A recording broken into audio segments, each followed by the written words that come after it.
Hello students, welcome to Eklavya study point. आज की इस वीडियो में बात करेंगे हम क्लास 11th स्टैटिस्टिक की यानी सांख्यिकी।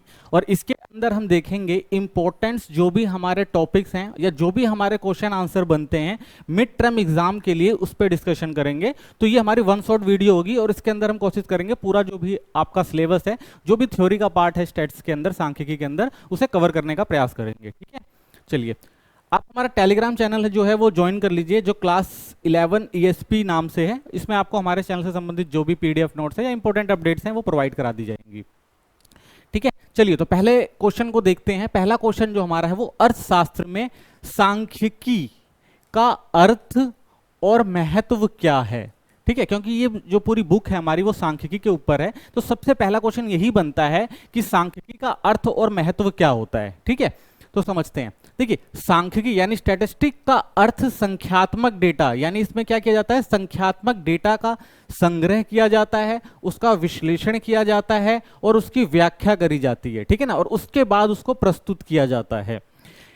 यह डेटा के आधार पर तर्कसंगत और सूचित निर्णय लेने में मदद करता है। सांख्यिकी एक महत्वपूर्ण उपकरण है जिसका उपयोग विभिन्न क्षेत्रों में डेटा की समझ और निर्णय लेने के लिए किया जाता है। यानी सांख्यिकी क्या बताता है, सांख्यिकी हमें बताता है कि अगर हमें कोई काम करना है तो उस काम करने के लिए कोई निष्कर्ष निकालना होता है कि भाई ये काम सही है या गलत है। मान लीजिए अगर आपको कोई कंपनी खोलनी है तो उस कंपनी को खोलने के लिए पहले आपको क्या करना पड़ेगा, रिसर्च करनी पड़ेगी ना कि उसमें प्रॉफिट है या नुकसान है। तो उसके लिए क्या होता है, पहले आप क्या करेंगे, डेटा इकट्ठा करके जिस फील्ड में हम जाना चाहते हैं उस फील्ड में क्या हमें फायदा है, क्या नुकसान है और क्या कहती है वो फील्ड। ठीक है ना, तो इसलिए क्या करना पड़ता है, डेटा को समझना पड़ता है और उसके बाद हम कोई निर्णय लेते हैं कि हमें क्या करना है क्या नहीं करना है। ठीक है, तो देखिए सांख्यिकी का महत्व क्या है। तो सबसे पहले डेटा का विश्लेषण, बड़े डेटा को सरल रूप में प्रस्तुत किया जाता है। यानी आपने एक बड़ा एरिया लिया हुआ है तो उस एरिया को आप क्या करेंगे, पहले विश्लेषण करेंगे और उसको सरल रूप में करने का प्रयास करेंगे, क्योंकि डेटा जो होता है वो कभी भी हमें शुद्ध नहीं मिलता। अगर हम कहीं जाएंगे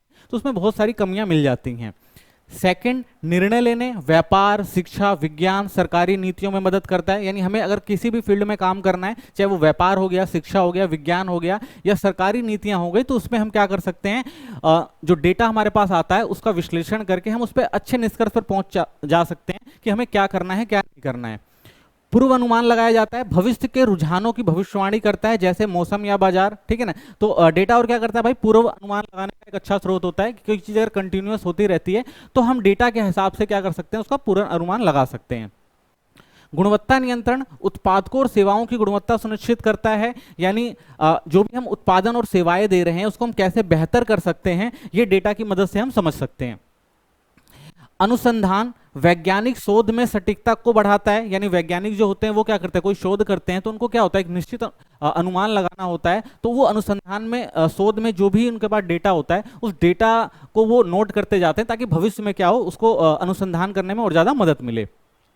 सरकारी नीतियां, जनगणना और अन्य डेटा के आधार पर नीतियां बनाने में मदद मिलती है। तो हमारे देश के अंदर जैसे जनगणना वगैरह होती है तो उससे क्या होता है, बहुत सारी चीज़ों का और पता लगता है, जिससे हमारी गवर्नमेंट जो होती है वो अपने देश में प्रशासन चलाने के लिए अच्छी नीतियां बना सके। ठीक है, तो ये भी जो है इंपॉर्टेंट है सांख्यिकी का। ठीक है, अगला देखते हैं। जो सांख्यिकी होती है वो दो रूप में देखी जाती है, एक बहुवचन और एक वचन के रूप में। ठीक है ना, तो एक वचन और बहुवचन के रूप में सांख्यिकी का महत्व है। ठीक है, दोनों मिलती जुलती हैं, थोड़ा सा अंतर है। एक वचन के रूप में सांख्यिकी, यानी अगर हम सिंगुलर स्टेट्स की बात करते हैं तो यह एक विज्ञान है जो आंकड़ों के संग्रह, यानी पहले क्या किया जाता है, आंकड़ों का संग्रह किया जाता है, उसके बाद उस डेटा का क्या किया जाता है, वर्गीकरण किया जाता है, फिर उसका प्रदर्शन होता है, फिर उसकी तुलना होती है और उसके बाद उसकी व्याख्या करी जाती है। ठीक है ना, तो इसे इसलिए एक विज्ञान कहा गया है क्योंकि इस पे क्या होता है, एक अच्छे से विश्लेषण और रिसर्च करी जाती है। किसी विषय पर जानकारी प्राप्त करना हो तो इसका यूज किया जाता है। तो सांख्यिकी एक ऐसी विधि है जो सर्वेक्षण से प्राप्त आंकड़ों का विश्लेषण करती है। तो इसमें क्या किया जाता है, जो भी आंकड़े हमारे पास आते हैं उसका विश्लेषण करते हैं एक वचन के रूप में। ठीक है, वहीं जब हम बहुवचन के रूप में सांख्यिकी की बात करते हैं तो इसका मतलब संख्यात्मक तथ्यों के समूह से है। यानी इसको क्या किया जाता है, एक समूह में वर्गीकृत किया जाता है जिन्हें एक दूसरे से संबंधित रूप में दिखाया जाता है कि एक का संबंध दूसरे से कैसे है, इस चीज को दिखाया जाता है।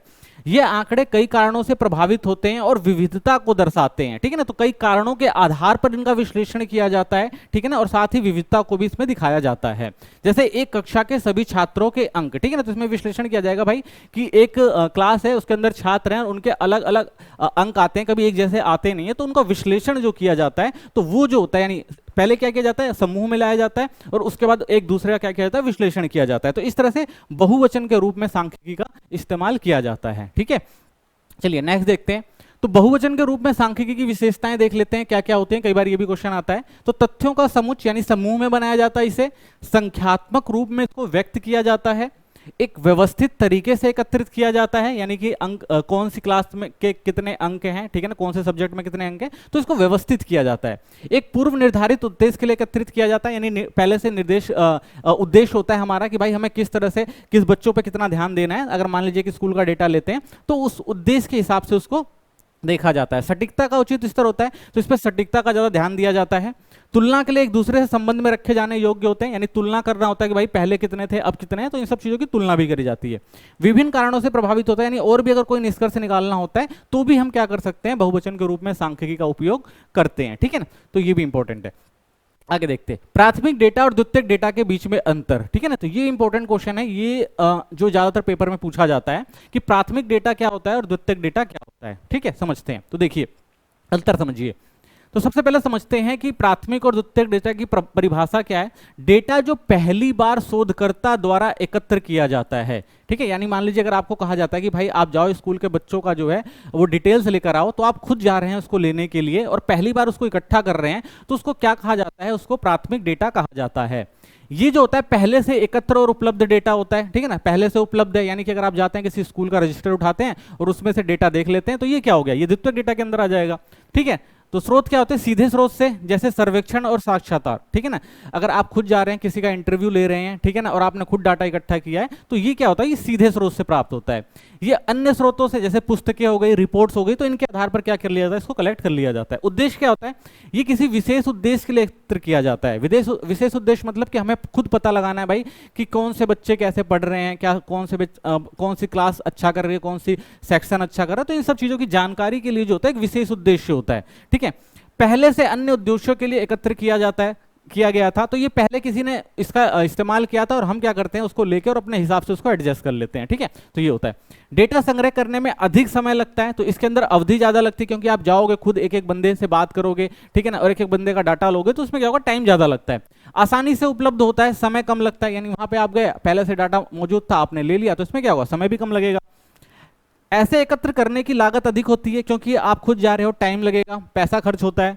आमतौर पर सस्ता होता है, क्योंकि ये पहले से उपलब्ध होता है, तो ये सस्ता होता है, आपने गया और डेटा ले लिया, ठीक है, तो ये सस्ता होता है। इसमें क्या हो, अधिक सटीक और विश्वसनीय होता है, यानी कि सटीक होगा क्योंकि आप खुद डाटा लेकर आ रहे हैं, इसका मतलब क्या है, आप अच्छे से उसका विश्लेषण करके उसको लेकर आएंगे। ये कम सटीक हो सकता है क्योंकि इसे अन्य उद्देश्यों के लिए एकत्र किया गया हो, तो कह सकते हैं भाई ये पहले किसी ने अपने उद्देश्य के लिए किया हुआ था, तो आपके उद्देश्य में ये मिलेगा या नहीं मिलेगा आपके उद्देश्य, तो ये इसमें थोड़ी कमी देखने को मिलती है, ठीक है। उदाहरण देखिए, किसी विशेष सर्वे एकत्र की गई जानकारी, यानी कोई भी एक विशेष चीज के लिए अगर हम जानकारी इकट्ठा करते हैं, तो वो जो होता है इसके अंदर आता है, और इसके अंदर क्या होता है, जनगणना डेटा, पुस्तकें, शोध पत्र, तो इन सबसे क्या किया जाता है, इनको ले लिया जाता है, ठीक है। तो ये जो होता है प्राथमिक और द्वितीयक डाटा में अंतर है, ठीक है ना। तो इंपॉर्टेंट क्वेश्चन है, पेपर में आता है। नेक्स्ट देखते हैं, अगला है अच्छी प्रश्नावली की गुणवत्ता क्या होती है, ठीक है ना। प्रश्नावली का मतलब क्या होता है, जब भी आप किसी डेटा को इकट्ठा करने जाते हैं तो वहां पर आपको क्या करना पड़ता है भाई, उस एक प्रश्नावली बनानी पड़ती है, ठीक है ना। उस प्रश्नावली में बहुत सारी चीजें रखनी पड़ती हैं ताकि आपको एक अच्छा डेटा मिल सके, ठीक है। जैसे अच्छी प्रश्नावली की गुणवत्ता, सबसे पहले क्या होनी चाहिए, स्पष्टता होनी चाहिए, प्रश्न सीधे तौर पर स्पष्ट हो ताकि उत्तरदाता को भ्रम ना हो, जटिल शब्दों और तकनीकी शब्दावली से बचें, ठीक है। यानी जब आप डेटा लेने जा रहे हैं तो किसी से अगर कुछ पूछ रहे हैं तो वो क्या होना चाहिए, सीधे और स्पष्ट होने चाहिए, ठीक है ना। ऐसा ना कि आपने कुछ पूछा और वो कंफ्यूज हो जाए और आपके बातों का जवाब ना दे पाए, ठीक है। सटीकता होनी चाहिए, ठीक है। प्रश्न उत्तरदाता से सटीक जानकारी एकत्र करने के लिए बनाए जाने चाहिए, प्रत्येक प्रश्न का उद्देश्य स्पष्ट होना चाहिए, यानी आप जो भी प्रश्न पूछ रहे हैं, जिस लिए डेटा इकट्ठा करने गए हैं उस डेटा के जो प्रश्न होते हैं उसी को ही पूछा जाना चाहिए, ठीक है ना। एक्यूरेसी होनी चाहिए। संबद्धता, रिलेवेंस होना चाहिए, यानी सभी प्रश्न शोध के उद्देश्य से जुड़े होने चाहिए, अनावश्यक प्रश्नों को शामिल ना करें, ठीक है ना। यानी आप जिस चीज के लिए आप गए हैं डेटा इकट्ठा करने, केवल उन्हीं प्रश्नों को उसमें, उससे संबंधित प्रश्नों को ही क्या किया जाए, उसमें शामिल किया जाए, ठीक है ना, अलग से कुछ ना शामिल किया जाए। सरल भाषा होनी चाहिए, प्रश्न सरल भाषा में हो ताकि सभी उत्तरदाता आसानी से समझ सके। भाषा का स्तर उत्तरदाता से ज्ञान और पृष्ठभूमि के अनुसार हो, यानी कि जब आप जा रहे हैं तो इतना सरल होना चाहिए कि वो आप जैसे ही क्वेश्चन करें वो समझ जाए कि ये क्वेश्चन क्या है, ठीक है ना, और आसान भाषा में वो क्या कर सके, आपको उत्तर दे सके। ऐसा नहीं कि आपने उससे क्वेश्चन पूछा और उसे पता ही नहीं ये चीज है क्या, ठीक है, तो ये भी जरूरी है। पूर्वाग्रह मुक्त होने चाहिए, यानी प्रश्न इस प्रकार के होने चाहिए कि वो उत्तरदाता को किसी विशेष उत्तर देने के लिए प्रेरित ना करें, उत्तरदाताओं की स्वतंत्र राय के लिए स्थान छोड़ दें, ठीक है ना। तो ऐसे डाटा होना चाहिए कि भाई वो उत्तर देने के लिए प्रेरित हो, यानी आप ऐसे प्रश्न पूछे कि वो उत्तर दें, ऐसा नहीं कि भाई आप जबरदस्ती करेंगे उनसे, तो वो क्या होगा, वो जवाब सही से देंगे भी नहीं, ठीक है। मूल्य तटस्थता होनी चाहिए, यानी वैल्यू नेचुरलिटी होनी चाहिए, इसके अंदर नेचुरलिटी होनी चाहिए। प्रश्नों में लेखक की व्यक्तिगत राय का मूल्य ना झलके, केवल तथ्यों पर आधारित प्रश्न पूछे, यानी कि आप जो पूछ रहे हैं तो आपका जो, यानी जो लेखक है, यानी जो व्यक्तिगत अपनी राय उस पर ना थोपी जाए, उसे खुद जवाब देने दिया जाए।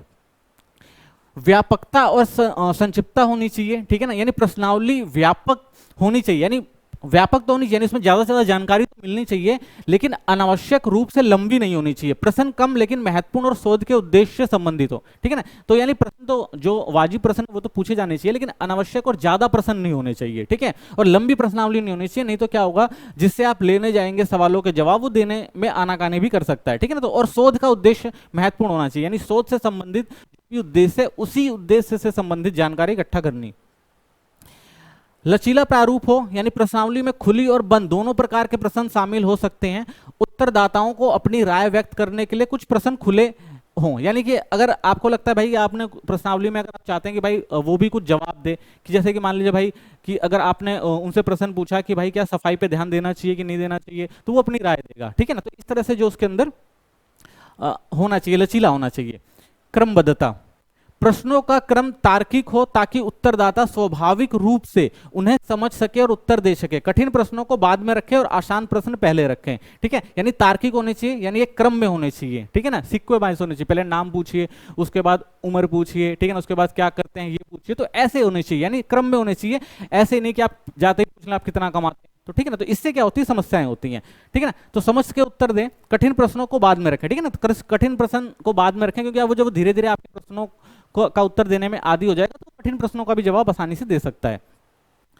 प्रश्नों की विविधता होनी चाहिए, सवाल विभिन्न प्रकार के होने चाहिए, जैसे बहुविकल्पीय, ठीक है ना, और रैंकिंग वाले, स्केल वाले आदि। इससे उत्तरदाता को सवालों को जवाब देने में रुचि बनी, यानी ऐसे कैटेगराइज करना चाहिए ताकि जो उत्तर दे रहा है उसकी भी रुचि बनी रहे कि भाई ये नए तरीके से क्वेश्चन पूछे जा रहे हैं, ठीक है ना। तो ये इंपॉर्टेंट क्वेश्चन है, कई बार आता है पेपर में, तो ये आप याद रखिए, ठीक है ना, कि प्रश्नावली कैसे तैयार की जाती है, ठीक है। नेक्स्ट देखते हैं, जनगणना और नमूना पद्धति के बीच अंतर बताइए, ठीक है ना। तो हमारे यहाँ जो होता है कि दो प्रकार से जो होता है डेटा को इकट्ठा किया जाता है, ठीक है। एक जो होता है हमारा वो होता है जनगणना के आधार पर, और दूसरा जो होता है वो होता है नमूना पद्धति के, यानी सैंपलिंग मेथड के द्वारा, ठीक है ना। तो इनके ऊपर इनके बारे में पूछा जाता है क्वेश्चन।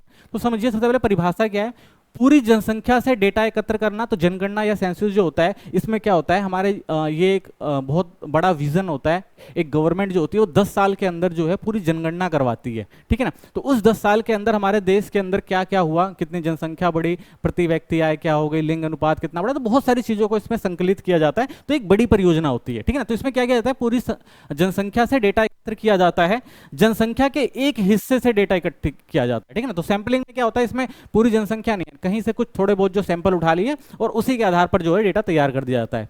इसमें प्रत्येक व्यक्ति या वस्तु का डेटा एकत्र किया जाता है, तो इसके अंदर हर एक वस्तु और एक व्यक्ति का जो है वो डेटा इकट्ठा किया जाएगा। इसमें केवल चयनित समूह या नमूने का डेटा लिया जाता है। तो इसमें कुछ चीजों की सैंपलिंग कर जाती है, भाई इन चीजों को हमें इकट्ठा करना है, तो इनमें से कुछ चीजें ले ली जाए और इन्हीं के आधार पर हम पूरा निष्कर्ष या डेटा बना लेंगे, ठीक है। तो ये किया जाता है।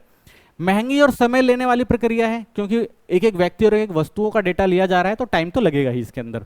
कम लागत और समय में किया जाता है, ठीक है ना। तो ये तो सीधा सैंपल लेना भाई, 10 बंदों के बीच में गए, 2 बंदों से डेटा ले लिया, तो ये क्या होगा, ये आसान होता है, ठीक है, और कम खर्चीला भी होता है। अधिक सटीक, क्योंकि पूरे समूह का डेटा शामिल किया जाता है, ठीक है ना, तो ये क्या अधिक सटीक होगा, ठीक है ना, प्योर डाटा होगा क्योंकि आपने खुद कलेक्ट किया है, ठीक है। ये नमूने की गुणवत्ता पर निर्भर सटीकता कम हो सकती है। तो ये विश्लेषण करता है कि भाई आपने जो डाटा इकट्ठा किया है वो किसने सर्वे करवाया था, या किस तरह से आपने सैंपलिंग करी है उसकी, किस तरह से, तो उसके आधार पर कह सकते हैं भाई वो सही होगा या नहीं होगा, या कितना उचित बैठेगा कितना नहीं बैठेगा, तो ये कहा नहीं जा सकता। तब किया जाता है जब पूरी जनसंख्या का अध्ययन आवश्यक हो, तो इसमें पूरे देश की जो जनसंख्या हो गई या किसी वस्तु की अगर किसी को करवानी है तो उसके आधार पर किया जाता है। तब किया जाता है जब बड़ी जनसंख्या का अध्ययन करना मुश्किल हो, तो इसको तब किया जाएगा जब एक बड़ी जनसंख्या का अध्ययन करना मुश्किल होता है और हमें जरूरत होती है डेटा की, भाई चलो कुछ नहीं तो कुछ मिल जाए, तो उसके आधार पर किया जाता है इसे। अधिक समय लगता है क्योंकि सभी इकाइयों का डेटा एकत्र करना होता है, तो हर एक डेटा इकट्ठा करना, हर एक इकाई का डेटा इकट्ठा करना तो टाइम कंज्यूमिंग है, टाइम तो लगता है। कम समय में किया जा सकता है, ठीक है ना, ये तो कम समय में हो जाएगा। किसी देश की जनगणना इसके अंदर आती है, अगर एग्जाम्पल पे देखें, और किसी सर्वे में 1000 लोगों का नमूना लेकर डेटा एकत्र करना, ठीक है ना, तो इसमें होता है कि पूरे देश की जनगणना शामिल होती है, और उसमें क्या होता है कहीं से भी हमने 1000 2000 का सैंपल लिया और उसके अकॉर्डिंग कोई भी डाटा जो है वो तैयार कर दिया, ठीक है। तो ये भी इंपॉर्टेंट क्वेश्चन है, ठीक है। नेक्स्ट देखते हैं, डेटा संग्रह के सांख्यिकीय तरीके और विधियां बताइए, यानी जो हम डेटा संग्रह करते हैं उनकी विधियां क्या है, कैसे डेटा जो है वो संग्रह किया जाता है। तो देखिए, डेटा जो संग्रह होता है वो 2 प्रकार से होता है, एक प्राथमिक स्रोत होता है और एक द्वितीयक स्रोत होता है, यानी 2 स्रोतों से हम लोग क्या करते हैं, डेटा को इकट्ठा करते हैं। तो प्राथमिक डेटा एकत्र करने की कुछ प्रसिद्ध विधियां जो हैं वो देखते हैं, निम्नलिखित है। पहला, व्यक्तिगत साक्षात्कार, ठीक है ना, यानी हम क्या करते हैं, पर्सनल इंटरव्यू लेते हैं और उससे क्या करते हैं, हम डेटा को इकट्ठा करते हैं। तो प्रत्यक्ष व्यक्तिगत जो जांच होती है इसके अंदर, पहला, शोधकर्ता खुद सीधे व्यक्ति से मिलकर जानकारी एकत्र करता है, ठीक है। तो इसके अंदर क्या होगा, यानी जब प्राथमिक डेटा की बात करते हैं तो उसमें क्या हो रहा है, व्यक्तिगत साक्षात्कार लिया जा रहा है, ठीक है ना, पर्सनल इंटरव्यू लिया जा रहा है, तो उसके अंदर क्या होगा, शोधकर्ता खुद सीधे व्यक्ति से मिलेगा और जानकारी एकत्रित करेगा। सटीक और विश्वसनीय है, क्योंकि भाई डायरेक्ट लिया जा रहा है तो क्या होगा, सटीक होगी और विश्वसनीय होगी, लेकिन समय और लागत ज्यादा लगती है। समस्या ये कि इसमें समय ज्यादा लगता है, अगर एक एक बंदे का इंटरव्यू लिया जाएगा, ठीक है, तो टाइम तो लगेगा ही। उदाहरण, सर्वे के लिए घर घर जाकर जानकारी लेना, ठीक है, जैसे कोई भी ऐसे जनगणना वगैरह होती है तो उसमें क्या होते हैं, लोग जो होते हैं वो घर घर जाके क्या करते हैं, जानकारी इकट्ठा करते हैं, तो टाइम लगता है इसके अंदर। फायदा क्या है, अधिक सटीक और विश्वसनीय है जानकारी मिलती है, तो फायदा ये होता है भाई कि ये सटीक होगी और विश्वसनीय होगी। और नुकसान ये है कि महंगी और समय लेने वाली विधि है, ठीक है ना, तो काफी समय लग जाता है, जैसे हमारी जनगणना को लगभग 10 साल लग जाते हैं, 10 साल में जनगणना कंप्लीट होती है, ठीक है। आगे देखते हैं, अप्रत्यक्ष मौखिक जांच, ठीक है ना, तो एक तो होता है डायरेक्ट जाके लिया जाता है, एक होता है अप्रत्यक्ष। इसके अंदर क्या होता है, जानकारी सीधे व्यक्ति से नहीं बल्कि गवाहों या अन्य लोगों से ली जाती है, ठीक है।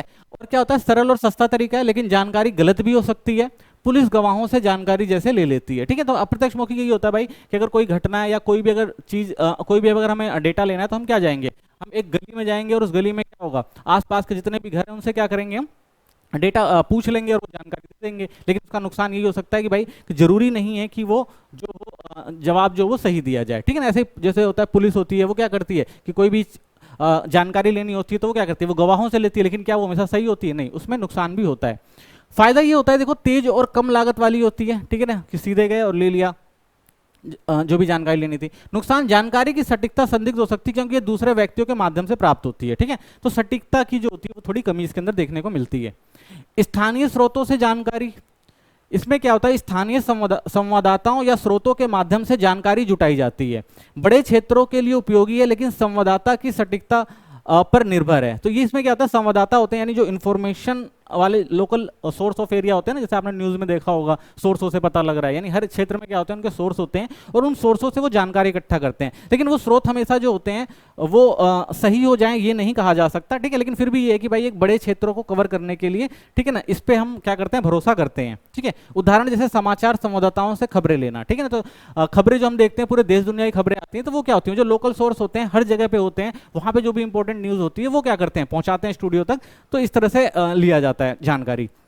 फायदा क्या है, व्यापक क्षेत्रों में जानकारी प्राप्त करने में सहायक होती है, समय की बचत होती है, ठीक है ना। तो इससे क्या कर सकते हैं, जो भी बड़े क्षेत्रों तक की हम क्या कर सकते हैं, जानकारी इकट्ठा कर सकते हैं। नुकसान ये है कि संवाददाताओं पर निर्भरता बढ़ जाती है और अगर वे सटीक जानकारी दे तो डेटा की गुणवत्ता प्रभावित हो सकती है, ठीक है। तो संवाददाता जो होते हैं वो भी क्या करते हैं, वो भी तो अपने सोर्सों से ही बहुत सारी जानकारी इकट्ठा करते हैं, तो ये नहीं कह सकते भाई कि उनकी गुणवत्ता जो होती है वो हमेशा अच्छी होती है, कई बार वो जो जानकारियां होती हैं वो गलत भी आ जाती हैं, ठीक है। आगे देखते हैं बी, प्रश्नावली और अनुसूचियों के माध्यम से जानकारी, ठीक है। पहला मेलिंग, यानी इसमें क्या होता है, जो प्रश्नावली होती है और अनुसूचियां होती हैं वो माध्यम से जानकारियां ली जाती हैं, ठीक है ना, ये बनाई जाती हैं और उसके बाद प्रश्न पूछ के जानकारियां इकट्ठा करी जाती हैं। जैसे पहले हो गया एक मौलिक सर्वेक्षण, ठीक है ना, ईमेल वगैरह जो होता है उससे। तो प्रश्नावली को डाक या ईमेल के माध्यम से लोगों को भेजा जाता है, लोग इसे भरकर वापस भेज देते हैं, ठीक है ना। तो इसमें क्या होता है, अगर कोई जानकारी इकट्ठा करनी है, लोगों के घर डाक भेजा जाएगा, अब वो डाक वाले क्या करेंगे भाई, वो डाक वाले वहां तक पहुंचाएंगे, फिर वो बंदा उसको खोलेगा, अगर उसको पसंद आता है तो क्या करेगा, वो ईमेल को, या तो ईमेल गई है तो ईमेल का वो रिप्लाई करेगा, और अगर डाक गई है तो डाक को क्या करेगा, जो भी आपकी प्रश्नावली है उसको भरकर वापस आपके पास भेजेगा। सस्ता है, बड़े क्षेत्रों में लोगों तक पहुंचाया जा सकता है इसे, ठीक है। नुकसान क्या है, प्रतिक्रिया दर कम हो सकती है क्योंकि लोग इसे भरकर वापस भेजने में रुचि ही नहीं रखते, ठीक है। अगर कोई प्रश्नावली आती है तो लोग उसमें इंटरेस्टेड ही नहीं होते, उसको भेजेंगे ही नहीं, ठीक है ना। मेल भी आता है, मेल को भी लोग क्या करते हैं, इग्नोर कर देते हैं। तो इसलिए जो जानकारी होती है वो कम प्राप्त होती है, ज्यादा नहीं होती मिलती। उदाहरण, किसी उत्पादन या ग्राहक की राय जानने के लिए प्रश्नावली भेजना, ठीक है। तो ज्यादातर क्या होता है कि ये ग्राहक वगैरह या किसी उत्पादन वगैरह के लिए होता है। जैसे आपने देखा होगा कि अगर आप गूगल वगैरह तो उस पर सर्वे फॉर्म वगैरह आता है, या किसी भी ऐप वगैरह को देखते हैं तो उसमें भी 5 स्टार 3 स्टार, तो उस तरह से जो होता है ये पूछा जाता है, ठीक है। नेक्स्ट, एन्यूमरेटर विधि, ठीक है ना। तो इसमें क्या होता है कि एक प्रशिक्षित जो होता है एन्यूमरेटर प्रश्नावली को सीधे उत्तरदाताओं के व्यक्तिगत रूप या फोन के माध्यम से देता है। तो इसमें क्या होगा, एक एन्यूमरेटर जो होगा वो क्या होता है, नियुक्त किया जाता है। वो क्या होगा, प्रत्यक्ष रूप से प्रश्नावली को किसके पास लेके जाएगा, लोगों के पास लेके जाएगा, चाहे वो प्रत्यक्ष रूप से लेके जाए या फोन के माध्यम से लेकर जाए, ठीक है ना। उच्च उत्तर दर होती है, तत्काल प्रतिक्रिया और समायोजन और विस्तृत डेटा संग्रह होता है इसके अंदर। तो ठीक है, तो फायदा ये है कि भाई कि अगर वो पर्सनली किसी चीज में इन्वॉल्व हो रहा है तो उसका जो होता है आउटपुट वो ज्यादा मिलता है, ठीक है। नुकसान, महंगा और समय गहन पक्षपात का जोखिम है, ठीक है ना। तो महंगा तो होगा ही, ठीक है ना, क्योंकि व्यक्ति अगर हम किसी पर्सनली किसी चीज पे टाइम दे रहे हैं तो समय लगेगा और महंगा भी होगा। पक्षपात या जोखिम भी हो सकता है भाई, जरूरी नहीं है कि कोई सही जवाब दे।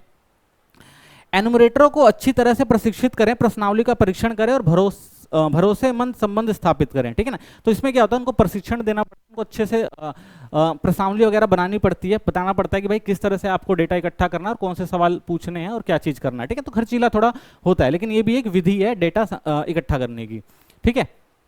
आगे देखते हैं सी, अगला आता है टेलीफोनिक साक्षात्कार, ठीक है ना। यानी इसमें क्या होता है, टेलीफोन पे इंटरव्यू लिया जाता है। इस विधि में शोधकर्ता फोन के माध्यम से व्यक्ति के सवाल पूछता है और जवाब रिकॉर्ड करता है, ठीक है। फायदे क्या है, तेज और सस्ता तरीका है, दूर के स्थानों से भी आसानी से जानकारी प्राप्त की जा सकती है, तुरंत प्रक्रिया मिल जाती है इसके अंदर, ठीक है ना। तो ये इसके फायदे हैं टेलीफोन के।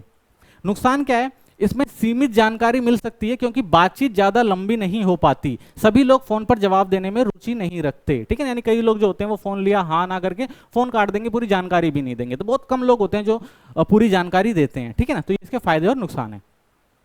उदाहरण, किसी उत्पादक या सेवा के बारे में ग्राहकों की संतुष्टि जानने के लिए सर्वेक्षण कॉल करना, ठीक है। जैसे आप कोई भी अगर प्रोडक्ट यूज करते हैं तो कई बार आपको क्या आता है, कस्टमर केयर से कॉल आता है कि भाई कि आपने जो ये प्रोडक्ट लिया है वो किस तरह से रेटिंग देंगे, क्या सही है या गलत है, ठीक है ना। तो इस तरह से जो होता है ये टेलीफोन साक्षात्कार या फिर पर्सनली फोन करके आपसे जानकारी ली जाती है, ठीक है। अगला, द्वितीयक डेटा क्षेत्र, ये हमारे जो थे प्राथमिक स्रोत थे। अब देखते हैं दूसरे जो हमारे द्वितीयक डाटा स्रोत होते हैं कैसे इकट्ठा किए जाते हैं। तो जो हमारे द्वितीयक डेटा या कह सकते हैं सेकेंडरी डेटा होता है, वो मुख्य स्रोत जो होते हैं वो प्रकाशित क्षेत्र होते हैं और अप्रकाशित क्षेत्र होते हैं, ठीक है ना। एक तो प्रकाशित स्रोत से लिया जाता है भाई कि जो भी प्रकाशित हुआ है, जो भी रिपोर्ट्स वगैरह हैं तो उनसे डेटा इकट्ठा किया लिया जाता है, और कुछ ऐसे होते हैं जो प्रकाशित नहीं होती हैं, वो डायरेक्टली जाके हम किसी कंपनी या वहां से डेटा इकट्ठा कर सकते हैं। जो प्रकाशित स्रोत होते हैं यह वह डेटा होता है जो पहले प्रकाशित हो चुका होता है और सभी के लिए उपलब्ध होता है, ठीक है ना। जैसे सरकारी रिपोर्ट्स और दस्तावेज, जनगणना, आर्थिक सर्वेक्षण, सामाजिक आर्थिक रिपोर्ट, ठीक है, ये पहले से। तो अगर हम किसी चीज पर रिसर्च कर रहे हैं और हमसे हमारे रिसर्च से संबंधित अगर डेटा है तो हम यहाँ से लेकर उसका यूज कर सकते हैं। शैक्षणिक जर्नल और शोध पत्र, ठीक है ना, शोधकर्ताओं द्वारा प्रकाशित शोध पत्र, तो बहुत सारे लोग होते हैं जो शोध करते हैं, ठीक है ना, अपने शैक्षणिक जो जर्नल होते हैं यानी शिक्षा वगैरह के लिए, तो उससे भी हम क्या कर सकते हैं, डेटा इकट्ठा कर सकते हैं सेकंड स्रोत में। अंतर्राष्ट्रीय संगठन, संयुक्त राष्ट्र संघ, विश्व स्वास्थ्य संगठन, विश्व बैंक जैसी संस्थाओं द्वारा जारी की गई रिपोर्ट, तो ठीक है ना, ये भी जो अंतर्राष्ट्रीय संगठन है वो रिपोर्ट जारी करते हैं, तो यहाँ से भी हम द्वितीयक डाटा जो है इकट्ठा कर सकते हैं। समाचार पत्र पत्रिकाएं, तो विभिन्न समाचार पत्र और पत्रिकाएं द्वारा प्रकाशित लेख और रिपोर्ट, तो समय समय पर हर जो भी अखबार हो गया या न्यूज़पेपर हो गए, तो वो क्या करते हैं, समय समय पर कुछ ना कुछ डेटा निकालते रहते हैं, गरीबी का, बेरोजगारी का, ठीक है ना, और भी बहुत सारी ऐसी चीजें होती हैं। तो उन डेटाओं को हम क्या कर सकते हैं, जो प्रकाशित किए जाते हैं उनका भी अगर हमें हम हमारे से रिलेटेड, हमारे सोच से रिलेटेड है, हम उसका यूज कर सकते हैं, ठीक है। ऑनलाइन डेटाबेस, विभिन्न संस्थाओं द्वारा बनाए गए ऑनलाइन डेटाबेस जैसे गूगल स्कॉलर आदि, ठीक है ना। तो ऐसे बहुत सारे जो हैं हमारे पास ऑनलाइन डेटाबेस मिल जाते हैं जहां से भी डेटा इकट्ठा किया जा सकता है, ठीक है। ठीक है, अब देखते हैं अप्रकाशित स्रोत। अप्रकाशित स्रोत से कैसे डेटा इकट्ठा किया जाता है। यह वह डेटा होता है जो किसी विशेष संस्थान, व्यक्तिगत या संगठन द्वारा इकट्ठा किया जाता है, लेकिन इसे सार्वजनिक रूप से प्रकाशित नहीं किया जाता। तो कुछ लोग होते हैं जो अपने निजी उपयोग के लिए, अपने रुचि के हिसाब से डेटा को इकट्ठा कर लेते हैं, लेकिन उसको प्रकाशित नहीं किया जाता। लेकिन अगर किसी को लगता है भाई ये डेटा हमारे काम का है, तो वो क्या कर सकते हैं, उस डेटा का इस्तेमाल कर सकते हैं, ठीक है। जैसे सरकारी विभागों के आंतरिक रिकॉर्ड, कुछ सरकारी एजेंसियों के पास आंतरिक रिपोर्ट और डेटा होते हैं जो सार्वजनिक रूप से उपलब्ध नहीं किए जाते हैं, ठीक है ना। तो ये जो होते हैं हमारे दूसरे स्रोत में आ जाते हैं। प्राइवेट कंपनियों के रिकॉर्ड, तो कंपनियों के पास अपने उत्पादन, बिक्री, ग्राहक डेटा आदि संबंधित गोपनीय डेटा होता है, ठीक है ना। तो इसका भी उपयोग किया जा सकता है, ठीक है। जैसे बैंक वगैरह होते हैं, बैंक वगैरह के पास जो होता है हम लोगों का सबका डाटा होता है। तो बाद में आप देखते हैं ना, कॉल सेंटर से आपको कॉल आता है, तो वो डेटा कहाँ से जाता है, बैंक के पास। बैंक के पास से तो जाता है वो डेटा इन कंपनियों के पास। तीसरा, शैक्षणिक संस्थानों के आंतरिक शोध। कई बार शोधकर्ता या शैक्षणिक संस्थान अपना शोध प्रकाशित नहीं करते, लेकिन यह जानकारी उपलब्ध होती है। तो बहुत सारी संस्थाएं होती हैं जो अपने स्तर पर शैक्षणिक जो सर्वे वगैरह करवाते हैं कि भाई शिक्षा का क्या स्तर है, क्या नहीं है, वो प्रकाशित नहीं होते, लेकिन बाद में अगर किसी को जरूरत होती है तो वो उसका इस्तेमाल कर सकते हैं, ठीक है। व्यक्तिगत प्रश्न और डायरी, कुछ शोधकर्ता या विशेषज्ञों के पास व्यक्तिगत नोट्स और डेटा होते हैं जो प्रकाशित नहीं होते हैं। तो कुछ लोग जो होते हैं वो अपनी रुचि के हिसाब से बहुत सारी चीजों को समझते हैं, ठीक है ना, उसका विश्लेषण करते हैं, तो वो अपने नोट्स वगैरह रखते हैं, बाद में जरूरत होती है तो कोई उसका यूज कर सकता है। उदाहरण, किसी कंपनी के आंतरिक बिक्री रिकॉर्ड, सरकार के आंतरिक सुरक्षा आंकड़े, ठीक है ना। तो ये सारी जो चीजें हमारी हैं अप्रकाशित स्रोत से प्राप्त होती हैं। अब आता है भारत में जनगणना किस प्रकार होती है, ठीक है ना। ये भी इंपॉर्टेंट क्वेश्चन है जो पेपर में आता है। देखिए, भारत की जनगणना जो है वो हर 10 साल में होती है, जिसमें देश की जनसंख्या और उससे संबंधित विभिन्न जानकारियां एकत्र की जाती हैं। भारत में पहली बार जो जनगणना थी वो 1872 में हुई थी, लेकिन इसे नियमित जो किया गया वो 1881 में किया गया, ठीक है ना। तो 1872 में पहली बार जनगणना करवाई गई थी अंग्रेजों के द्वारा, लेकिन बाद में इसे नियमित कर दिया गया 1881 से, ठीक है ना। और इसे हर 10 साल बाद जो था लिया जाता है, हमारे यहाँ पे जनगणना का डाटा जो है वो इकट्ठा किया जाता है, ठीक है ना। तो इस बार जो नहीं हो पाया, ठीक है ना, क्योंकि पैंडेमिक था कोरोना की वजह से, ठीक है। नहीं तो हर 10 साल बाद जो होता है वो 2000 जो कह सकते हैं 21 में होना था, जो हो नहीं पाया, ठीक है। आगे देखते हैं। मुख्य उद्देश्य जनसंख्या की गणना करना, लोगों की सामाजिक, आर्थिक और सांस्कृतिक जानकारी इकट्ठा करना। तो इसका उद्देश्य क्या होता है कि एक तो जनसंख्या का पता लगता है कि देश के अंदर जनसंख्या कितनी है, ठीक है ना। समाज के बारे में पता लगता है कि, और ये पता लगता है भाई आर्थिक गतिविधि कैसे चल रही है और कौन सी संस्कृति से जुड़े लोग कितने हैं। तो इन सब चीजों की जो जानकारी जो है होती है, या क्या क्या चीजें हमारे देश के अंदर हो रही है, तो ये सब चीजें होती है, जानकारी यहाँ से प्राप्त हो जाती है। अधिकारी निकाय, भारत सरकार के गृह मंत्रालय के अंतर्गत, ठीक है ना। तो हमारे यहाँ जो गृह मंत्रालय है वो इस रिपोर्ट को छापता है, ठीक है। लोगों की गृह मंत्रालय के अंतर्गत रजिस्टर जनरल और जनगणना आयुक्त द्वारा संचालित होता है, ठीक है ना। तो जो हमारे यहाँ जनरल और जनगणना आयुक्त होते हैं उनके द्वारा ये करवाया जाता है। महत्व क्या है, सरकार की योजनाओं और नीतियों को बनाने में मदद मिलती है, ठीक है ना। तो इससे क्या होता है, जनगणना से गवर्नमेंट को पता लग जाता है कि भाई हमारी जनसंख्या कितनी है, कितना आर्थिक बोझ है और कौन कौन सी नीतियां निकालनी चाहिए। तो इनसे काफी फायदा होता है। संसाधनों का उचित आवंटन करवाया जा सकता है, ठीक है ना। हमारे यहाँ जो संसाधन है गवर्नमेंट किस तरह से किसको देगी, तो इन सब चीजों के लिए मदद मिलती है। विभिन्न सरकारी सेवाओं और विकास कार्यों के लिए डेटा उपलब्ध होता है, यानी कहाँ पे कितना इन्वेस्टमेंट करना है गवर्नमेंट को इससे पता लग जाता है, ठीक है। तो इसलिए इंपॉर्टेंट है जनगणना जो होता है किसी भी देश के प्रशासन के लिए, ठीक है ना, या किसी सरकार के लिए ये जानना, अपने देश की जानकारी जानना कि भाई क्या क्या चीजें हमारे देश के अंदर हो रही हैं और कितनी हमारी जनसंख्या बढ़ रही है, ठीक है ना, और कितना हमारे यहाँ बेरोजगारी है, कितना हमारे यहाँ जो रोजगार है। तो इन सब चीजों की जानकारी मिल जाती है सरकारों को और उसके बाद गवर्नमेंट क्या करती है, अपनी नीतियां जो है वो अच्छे से बना सकती है, ठीक है। नेक्स्ट देखते हैं, राष्ट्रीय नमूना सर्वेक्षण कार्यालय NSO क्या है, ठीक है ना। तो ये एक संस्था है, ठीक है ना। ये संस्था इंपॉर्टेंट है, पेपर में इसके ऊपर क्वेश्चन भी आता है। तो NSSO भारत सरकार का एक संगठन है जो विभिन्न सामाजिक, आर्थिक और कृषि क्षेत्रों पर सर्वेक्षण करवाता है और रिपोर्ट जारी करता है, ठीक है ना। तो एक तरह से ये कह सकते हैं कि एक ये सर्वेक्षण कार्यालय है जो हमारे देश के अंदर जो होता है सामाजिक और आर्थिक और जो कृषि संबंधित जो भी चीजें हैं उनका विश्लेषण करके जो होता है वो रिपोर्ट छापता है। इसकी स्थापना जो हुई थी वो 1950 में की गई थी, ठीक है ना। उद्देश्य क्या था कि देश भर में सामाजिक आर्थिक स्थितियों का सर्वेक्षण करना, कि हमारे देश की जो सामाजिक और आर्थिक स्थिति किस तरह से, तो इसका विश्लेषण करता है ये। जैसे जनसंख्या हो गई, रोजगार हो गया, गरीबी, शिक्षा, स्वास्थ्य, कृषि, तो ये सारे जो हमारे देश के जो आंकड़े हैं उनको क्या करता है, ये एकत्रित करता है, ठीक है। नमूनाकरण की विधियां के कितने प्रकार हैं, ठीक है। तो हमने भी देखा था कि हमारा जो दो तरह से जो होता है डेटा इकट्ठा किया जाता है, एक जो डेटा इकट्ठा किया जाता है वो जनगणना के द्वारा, और दूसरा जो होता है वो सैंपलिंग मेथड होता है, ठीक है ना। तो अगर हम मेथड ऑफ सैंपलिंग की बात करते हैं या नमूनाकरण की विधि की बात करते हैं तो ये कितने प्रकार की होती हैं, ठीक है ना, कैसे इसका इस्तेमाल किया जाता है डेटा को इकट्ठा करने के लिए, ठीक है। तो देखिए पहला जो आता है वो आता है यादृच्छिक नमूनाकरण, ठीक है ना, रैंडम सैंपलिंग जिसे कहा जाता है। इसके अंदर क्या होता है, इसमें जनसंख्या के हर सदस्य को चुने जाने का समान अवसर मिलता है। यह सबसे सरल और सामान्य विधि है।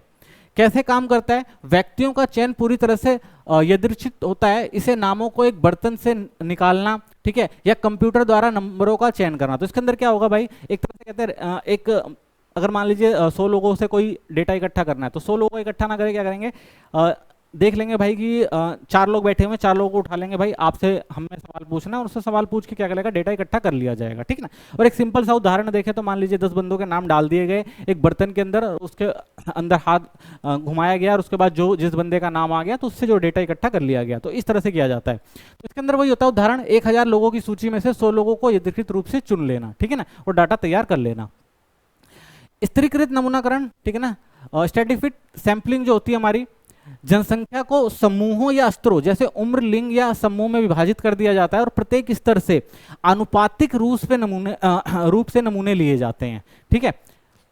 कैसे काम करता है, जनसंख्या को विभाजित करने के बाद प्रत्येक समूह को ऐसे नमूने लिए जाते हैं ताकि सभी समूहों का समुचित प्रतिनिधित्व हो सके। पुरुष और महिलाओं को विभाजित कर दोनों से समान संख्या में लोगों का चयन कर लिया जाता है। तो इसके अंदर क्या किया जाता है, चयन किया जाता है। मान लीजिए अगर कोई डेटा इकट्ठा करना है तो दो दो दो का समूह बना लिया जाएगा, ठीक है। मान लीजिए अगर यहाँ पर क्या है 10 लोग हैं तो इस 10 लोग में से क्या करेंगे, और अलग अलग है तो इसमें से क्या किया जाएगा, 2 बंदों का समूह बना लिया जाएगा, ठीक है ना। जैसे मान लीजिए 2 स्त्रियां ले ली जाएंगी और 2 पुरुष ले लिए जाएंगे, ठीक है। तो इस तरह से क्या किया जाता है, एक पुरुष और महिलाओं को विभाजित कर दिया जाता है और दोनों से समान संख्या में लोगों का चयन कर लिया जाता है। यानी जितना पुरुष लिए जाएंगे, मान लीजिए 2 फीमेल है तो 2 क्या लिए जाएंगे, मेल लिए जाएंगे, ठीक है। और उनसे क्या करी जाएंगे, क्वेश्चन या जो भी डेटा लेना होगा उनसे इकट्ठा कर लिया जाता है, ठीक है ना। तो इसमें क्या किया जाता है, ग्रुप, और ग्रुप में भी क्या देखा जाता है, मान लीजिए अलग अलग स्तर होंगे, जैसे उम्र का लेना है या लिंग का लेना है या आय का लेना है। तो इस तरह से क्या किया जाता है, एक समूह बना लिया जाता है और उसके आधार पर क्या किया जाता है, डेटा इकट्ठा किया जाता है, ठीक है, समूह के आधार पर।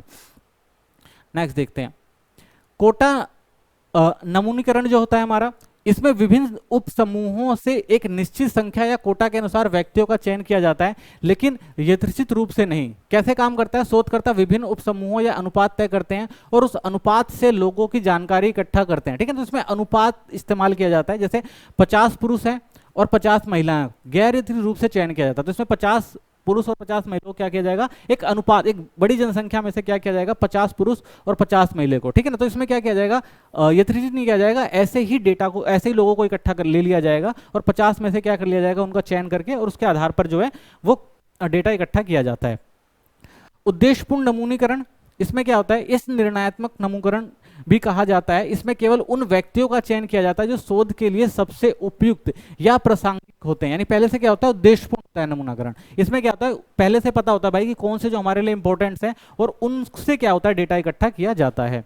कैसे काम करता है, शोधकर्ता उन प्रतिभागियों को चुनता है जो अध्ययन के उद्देश्य के लिए सबसे ज्यादा उपयोगी होते हैं, ठीक है ना। तो उनको लिया जाएगा जो सबसे उपयोगी होंगे। किसी विशेष विषय पर विशेषज्ञ का चयन करना, जैसे किसी तकनीक मुद्दे पर केवल विशेषज्ञों से राय ली जा सकती है, ठीक है ना। अगर कोई साइंस से रिलेटेड चीज है तो वहां पे साइंटिस्ट को बुलाया जाएगा, खेल से रिलेटेड है तो किसी खिलाड़ी को बुलाया जाएगा, ठीक है ना। इस तरह से डेटा का जो है वो संग्रहण किया जाता है, ठीक है। नेक्स्ट देखते हैं, सुव्यवस्थित नमूनाकरण, सिस्टमैटिक तरीके से होता है ये। इस विधि में शोधकर्ता एक सूची या क्रम से NH सदस्यों का चयन करता है, ठीक है ना। यानी एक प्रारंभिक बिंदु रूप से चुन लिया जाता है और फिर NH व्यक्ति का चयन किया जाता है। जैसे हर 10 व्यक्ति का चयन करना, ठीक है। जैसे मान लीजिए 1 2 3 4 5 6, तो उसने कह दिया भाई कि मैं हर दूसरे बंदे को चुनूंगा, ठीक है ना। तो ऐसे पहले वो दूसरे वाले को चुन लेगा, फिर चौथे वाले को, फिर छठे वाले को। तो इसे क्या कहा जाता है, सुव्यवस्थित नमूनाकरण कहा जाता है। तो जैसे 50 लोगों की सूची में से 5वें व्यक्ति का चयन करना, ठीक है ना। तो इस तरह से क्या किया जाता है, नमूना इकट्ठा किया जाता है यहाँ से। सुविधाजनक नमूनाकरण, ठीक है ना, कन्वेंसिस ऑफ सैंपलिंग, इसमें क्या होता है, यह गैर सांख्यिकीय विधि है जिसमें शोधकर्ता आसानी से उपलब्ध लोगों से डेटा एकत्र करता है। कैसे काम करता है, शोधकर्ता उन प्रतिभागियों से डेटा इकट्ठा करता है जो आसानी से उपलब्ध होते हैं और जिनसे संपर्क करना आसान होता है, ठीक है। तो अपनी सुविधा के अनुसार जब उसको लगता है भाई जहां से डेटा इकट्ठा हो सकता है तो उसके हिसाब से डेटा वो इकट्ठा करता है। उदाहरण के लिए किसी शॉपिंग मॉल में घूम रहे लोगों से सर्वेक्षण करना, ठीक है। तो क्या है, किसी शॉपिंग मॉल में जाएगा और जो भी चीज महंगी है या सस्ती है अपने हिसाब से वो चीजों को पूछ सकता है, ठीक है ना। तो इस तरह से वो क्या कर सकता है, वो नमूने इकट्ठा कर सकता है, ठीक है। अब नेक्स्ट, आंकड़ों के वर्गीकरण के विभिन्न तरीके क्या हैं। जब हम आंकड़ों का वर्गीकरण करते हैं, ये तो हमने देख लिया भाई सैंपलिंग वगैरह ये जो भी चीजें थी हो गई। अब हमारे पास जब आंकड़ा होता है, जब आंकड़ा आ जाता है तो उसको हम किस तरह से वर्गीकृत करते हैं, यानी कैसे हम उसको अलग अलग क्लास में डाल सकते हैं और किस तरह से उसका इस्तेमाल कर सकते हैं। तो देखो, कालक्रमिक वर्गीकरण किया जाता है, इसमें आंकड़ों को समय के आधार पर क्रमबद्ध किया जाता है। जैसे वर्ष हो गया, महीना हो गया, सप्ताह हो गया, इसमें समय के अनुसार आंकड़ों को क्रम में लगाया जाता है। तो इन आंकड़ों को कैसे लगाया जाता है, समय के अनुसार, ठीक है ना, चाहे वो दिन हो गया, महीना हो गया, साल हो गया, इसके आधार पर, ठीक है ना। अगला, स्थानिक वर्गीकरण, इसमें आंकड़ों को भौगोलिक स्थानों के आधार पर विभाजित किया जाता है। जैसे देश हो गया, ठीक है, राज्य हो गए, शहर हो गया, जिला हो गया, तो इन सब का उपयोग किया जाता है, आंकड़ों को स्थान विशेष से संबंधित होते हैं, ठीक है। अगला, गुणात्मक वर्गीकरण, इसमें आंकड़ों को एक उनके गुणों या विशेषताओं के आधार पर वर्गीकृत किया जाता है, ठीक है ना। जैसे राष्ट्रीयता हो गई, धर्म हो गया, लिंग हो गया, तो माप और इन्हें मापा नहीं जा सकता लेकिन पहचाना जा सकता है, ठीक है ना। तो गुणात्मक का मतलब क्या होता है, हम इनको पहचान सकते हैं लेकिन नाप नहीं सकते। अगला, मात्रात्मक वर्गीकरण किया जाता है, इसमें आंकड़ों को मापने योग्य विशेषताएं जैसे ऊंचाई, वजन, आयु, ठीक है ना, संख्या आदि के आधार पर वर्गीकृत किया जाता है। ऐसे आंकड़ों को मापा और गिना जा सकता है, ठीक है ना। तो इस तरह से हम क्या करते हैं, डेटा को पहले क्या करते हैं, अलग करते हैं, वर्गीकृत करते हैं और उसके बाद हमें जो भी निष्कर्ष निकालना होता है या जो भी चीजें करनी होती है इसके आगे किया जाता है, ठीक है। आगे, विविध चर और सतत चर में क्या अंतर है, ठीक है। तो ये भी इंपॉर्टेंट क्वेश्चन है, पेपर में आता है। तो विविध चर क्या होता है, डिस्क्रीट वेरिएबल, ये ऐसे चर होते हैं जो केवल निश्चित और गिने जा सकने वाले मान रखते हैं। इन मानों के बीच कोई अन्य मान नहीं आ सकता। जैसे कक्षा में छात्रों की संख्या 20, 21, 22, ठीक है ना। तो इस विविध चर क्यों है, इसलिए है क्योंकि ये चीजें जो होती हैं निश्चित होती हैं, इससे अलग हो ही नहीं सकती। मान लिया अगर हम कक्षा में छात्रों की संख्या को अगर हम गिन रहे हैं तो हम ऐसे गिनेंगे ना, 20 हो गया, 21 हो गया, 22 हो गया, ऐसे तो नहीं गिन सकते ना, 20.1, 20.2, 20.3, ठीक है ना, या 21.1, ठीक है। तो इसको क्या किया जाता है कि गिना जा सकता है, ठीक है ना, और इनके मानों के बीच कोई अन्य मान आ ही नहीं सकते, ठीक है ना। यहाँ पर जैसे 20.5 या 21.3 जैसा कोई मान नहीं हो सकता क्योंकि छात्रों की संख्या केवल पूर्णांक होती है, तो पूर्णांक में ही गिना जा सकता है, तो उसे क्या कहते हैं, विविक्त चर कहते हैं। सतत चर क्या होते हैं, कॉन्टिन्यूअस वेरिएबल, ये ऐसे चर होते हैं जो एक सीमा के अंदर किसी मान को ले सकते हैं। ये पूर्णांक या दशमलव हो सकते हैं, तो इनको पूर्णांक में भी रख सकते हैं और दशमलव में। जैसे किसी व्यक्ति की ऊंचाई 150 सेंटीमीटर भी हो सकती है, 150.5 सेंटीमीटर, 151.75 सेंटीमीटर भी हो सकती है। तो इसमें ऊंचाई का मान किसी भी सीमा के अंदर हो सकता है, ठीक है। तो ये एक छोटा सा क्वेश्चन है जो पेपर में आता है, तो इनको आप याद रखना, ठीक है। आगे देखते हैं।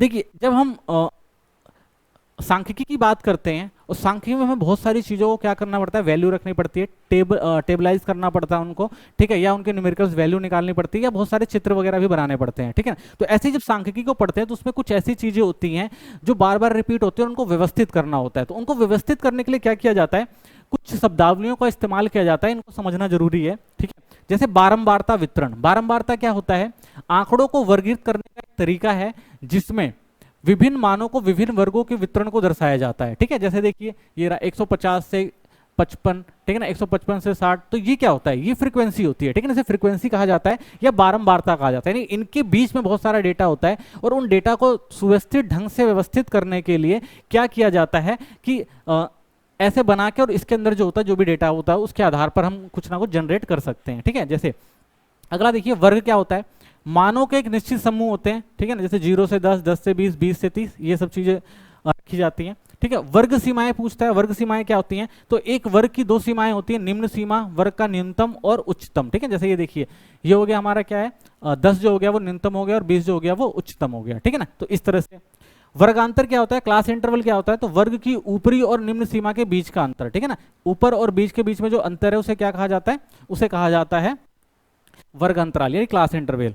सापेक्ष जो आवृत्ति होती है, रिलेटिव फ्रीक्वेंसी क्या होती है, तो आवृत्ति को कुल आवृत्ति के अनुपात या प्रतिशत के रूप में व्यक्त करना, ठीक है ना। यानी क्या होता है कि जो हमारी पूरी आवृत्ति बनाई जाती है 10, 20, 30, 40, 50, ठीक है, जो हमारी जो टोटल होती है उसको क्या करते हैं परसेंटेज में निकाल लेते हैं, ठीक है ना।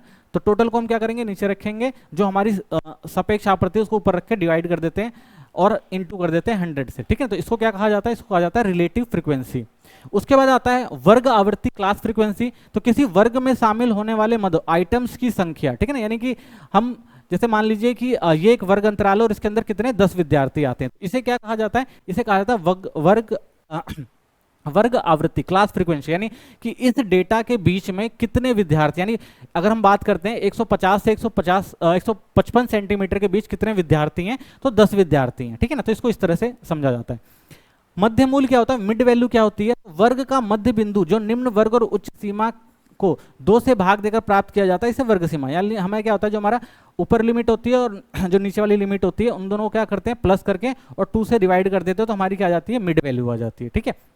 आगे अब आता है अपवर्जी श्रृंखला, एक्सक्लूसिव सीरीज कहा जाता है। तो इसमें एक वर्ग की उच्च सीमा अगले वर्ग की निम्न सीमा के बराबर होती है, ठीक है। जैसे देख रहे हैं, ये देखिए ये 10 है तो यहाँ पे अगला 10 से शुरू हुआ है, ये 20 है तो यहाँ पे पहला जो है वो 20 से शुरू हुआ है, ठीक है ना। तो ऐसे ये 30 होगा तो यहाँ से शुरू क्या होगा, 30 से 40 होगा, ठीक है ना। तो इस तरह से इसे क्या कहा जाता है, इसे कहा जाता है एक्सक्लूसिव सीरीज, अपवर्जी श्रृंखला। अगली आती है हमारी समावेशी श्रृंखला, ठीक है। इसमें क्या कहते हैं, इंक्लूसिव सीरीज होती है। तो इसमें एक वर्ग की ऊपरी सीमा का मान जो होता है वो निचली सीमा के मान से क्या होता है, वो अलग होता है। जैसे यहाँ पे देखिए, यहाँ पे क्या है 0 है, यहाँ पे 9 है, उसके बाद देखिए 10 है, यानी जो यहाँ पर होना चाहिए इसके पहले होना चाहिए, ठीक है ना। तो इसलिए इसमें क्या किया जाता है, इसको अगर हम क्या करते हैं, अगर हम इनएक्सक्लूसिव से एक्सक्लूसिव बनाते हैं तो हमें क्या करना पड़ता है, इसके अंदर क्या करना पड़ता है 0.5 क्या करना पड़ता है, प्लस करना पड़ता है, और इस वाले में से क्या करना पड़ता है 0.5 जो होता है वो माइनस करना पड़ता है, ठीक है ना। तो इस तरह से हम इसको बना लेते हैं, तो हमारा क्या हो जाता है, ये 9.5 हो जाएगा और फिर यहाँ पे क्या हो जाएगा हमारा, ये भी 9.5 हो जाएगा, ठीक है ना। तो इस तरह से क्या होता है, ये वाली लिमिट हो जाएगी और ये इधर वाली लिमिट हो जाएगी, ठीक है ना। तो इस तरह से हम क्या करते हैं, इसको जो हमारी इनक्लूसिव सीरीज होती है उसको क्या करते हैं हम एक्सक्लूसिव सीरीज में कन्वर्ट कर सकते हैं, ठीक है। तो ये इंपॉर्टेंट कुछ चीजें हैं जो जरूरी होती हैं जब हम क्लास इंटरवल के क्वेश्चन वगैरह करते हैं, ठीक है। तो इन चीजों को समझना जो थोड़ा जरूरी है।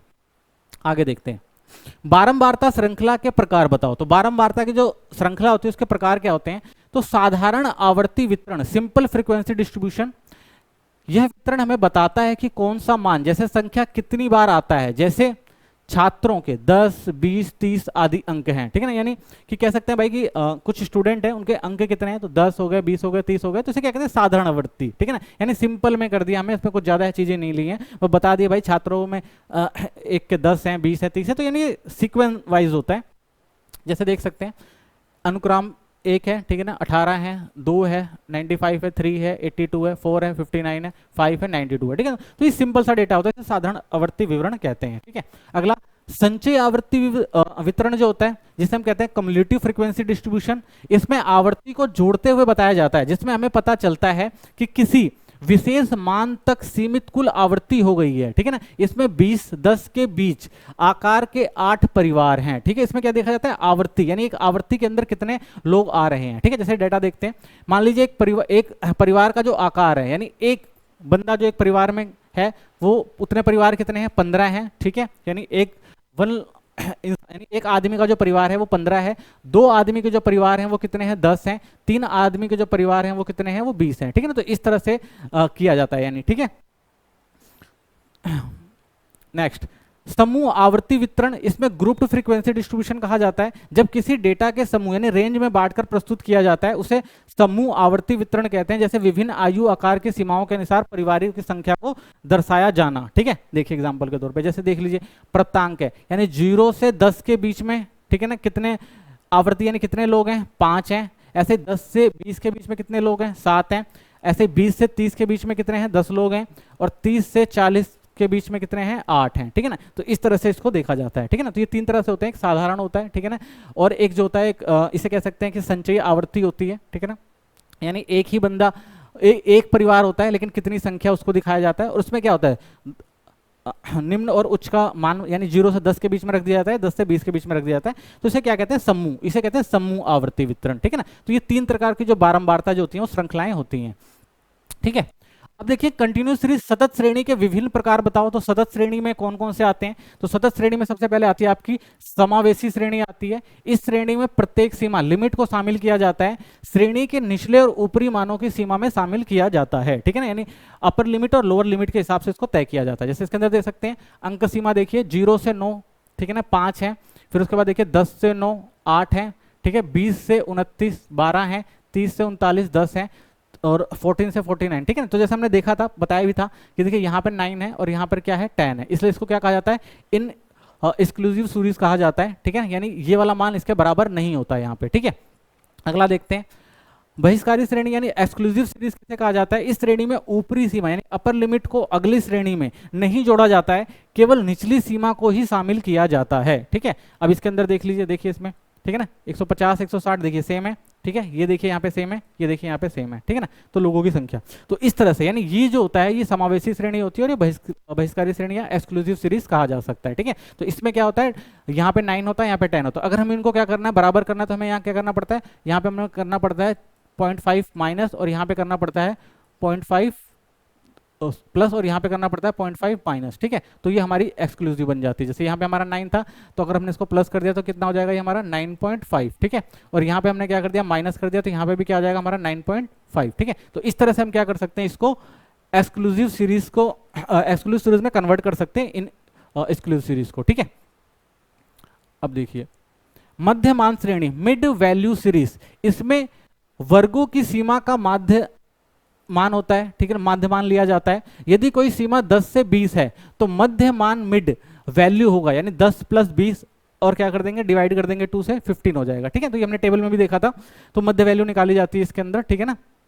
जैसे ये हमारी 15 हो गई, ठीक है ना, अगर 10 से 20 था तो हमने क्या किया, 10 और 20 को प्लस करके डिवाइड कर दिया, तो हमारी कितनी आ गई, 15 आ गई, ठीक है। नेक्स्ट देखते हैं खुली सीमा वाली श्रेणी जो होती है, इसमें क्या होता है, इसमें श्रेणियों की निचली या ऊपरी सीमा स्पष्ट रूप से नहीं दी जाती है, ठीक है। जैसे देख सकते हैं इसमें 20,000 से कम है और यहाँ पे देखिए 40,000 से अधिक है, ठीक है। तो इस तरह से ये जो होती है खुली सीमा वाली श्रेणी जो होती है इस तरह से बनाई जाती है। आगे देखते हैं संचयी श्रेणी कम्युलेटिव सीरीज है ये, इसमें संचित आवृत्ति को दिखाया जाता है। ये बताता है कि अब तक की कितनी कुल संख्या या आवृत्ति हो गई हैं। इसके दो प्रकार होते हैं, ठीक है, एक होता है लेस देन सीरीज और एक होता है मोर देन सीरीज, ठीक है। इसमें देख लेते हैं, देखिए 10 से कम कितने हैं 5, 20 से कम कितने हैं 15, 30 से कम कितने हैं 25, ठीक है ना, तो इसे कहते हैं से कम। उसके बाद आती है हमारी से ज्यादा, तो से ज्यादा देखिए 10 से अधिक, 10 से 20 से अधिक, 30 से अधिक, 40 से अधिक, ठीक है ना। तो इस तरह से क्या होता है, ये जो होता है हमारी लेस देन वाली और मोर देन वाली जो सीरीज होती है, ठीक है ना। तो ये हमारी बारंबारता की आती है।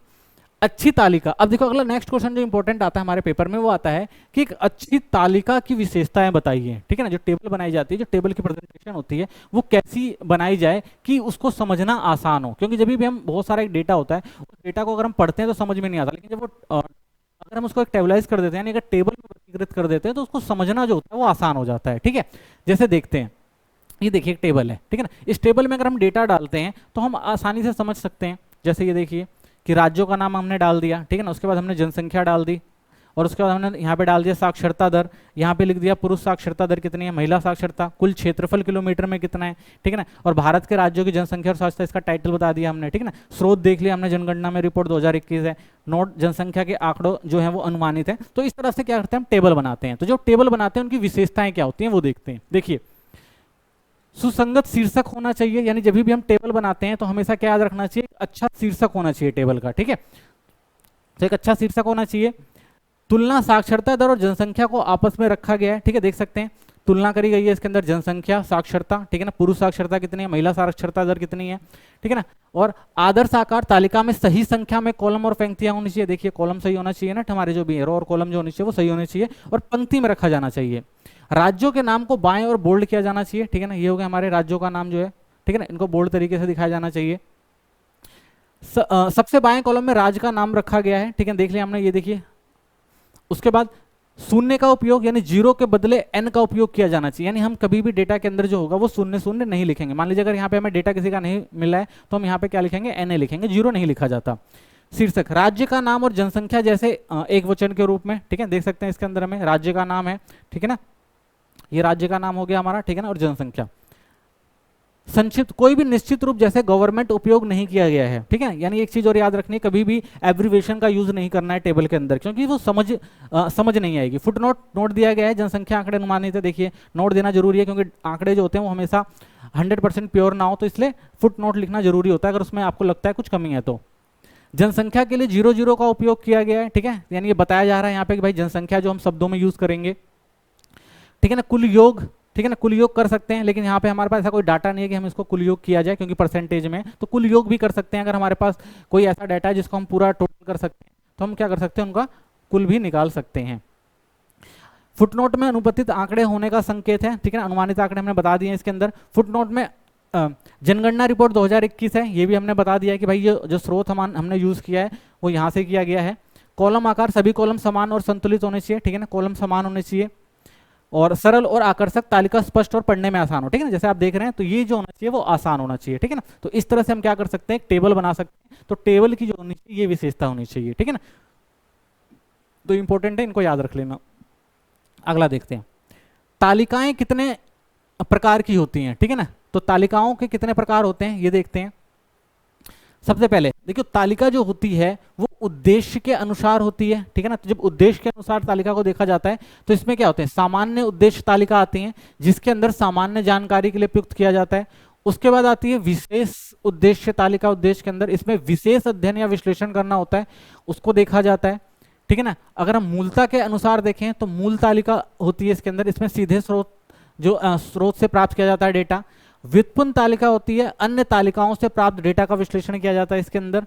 संरचना के अनुसार सरल या एक तरफा तालिका होती है, केवल एक विशेषता का वर्णन किया जाता है। फिर आती है हमारी संरचना में दूसरी होती है वो जटिल तालिका आती है। तो इसके अंदर क्या होता है, जुड़ी हुई या दो तरफा तालिका होती है, दो विशेषताओं का वर्णन होता है। फिर आती है हमारी तिहरी तालिका, इसके अंदर तीन विशेषताओं का वर्णन होता है। फिर आता है बहुस्तरीय तालिका भी होती है, जिसमें कई सारी विशेषताओं के साथ जो है वो विश्लेषण किया जाता है, ठीक है। तो हम कह सकते हैं कि हम तालिकाओं को जो है वो तीन पार्ट में डिवाइड कर सकते हैं, ठीक है। चलिए देखते हैं।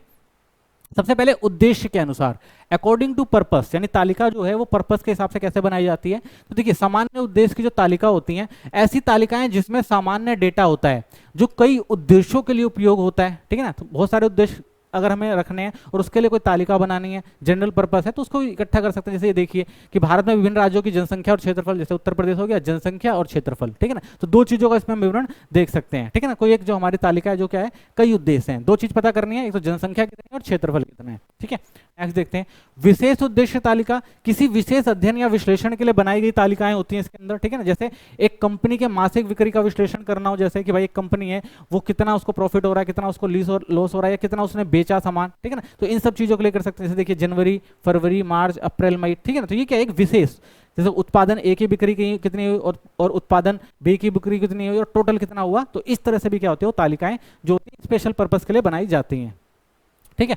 आगे देखते हैं, मूलता के अनुसार अकॉर्डिंग टू ओरिजिनलिटी, यानी ओरिजिनलिटी के आधार पर कैसे टेबल को बनाया जाता है। तो ऐसी तालिकाएं जिसमें डेटा सीधे स्रोत से एकत्रित किए जाते हैं, इसमें कच्चा और वास्तविक डेटा होता है जिसे बिना किसी संशोधन या गणना के प्रस्तुत किया जाता है, ठीक है ना। तो ये क्या होगा, हमने एक डेटा ले लिया, कोई संशोधन नहीं है, ठीक है ना, कोई गणना नहीं करी गई है, बस इसको यूज कर लिया जाता है, ठीक है। जैसे एक कक्षा में छात्रों की मूल जानकारी, जैसे अमित है, उम्र कितनी है, 15 साल, पुरुष है, ठीक है ना, कितने 78 अंक प्राप्त किए, ठीक है ना। ऐसे साक्षी रोहित, तो ये सारे जो होते हैं वो मूल तालिका होती है, ओरिजिनल, ये होती है ओरिजिनल टेबल होती है, क्योंकि हम क्या करते हैं कि स्कूल से डेटा ले रहे हैं, ठीक है, कोई संशोधन की जरूरत नहीं है। हर किसी को पता होता है स्कूल में, जो टीचर होगा उसको पता है कि किसके कितने बच्चे हैं, कितनी उम्र है, ठीक है ना, किस लिंग का है और कितने उसने अंक प्राप्त किए, ठीक है। तो ये मूल तालिका होती है।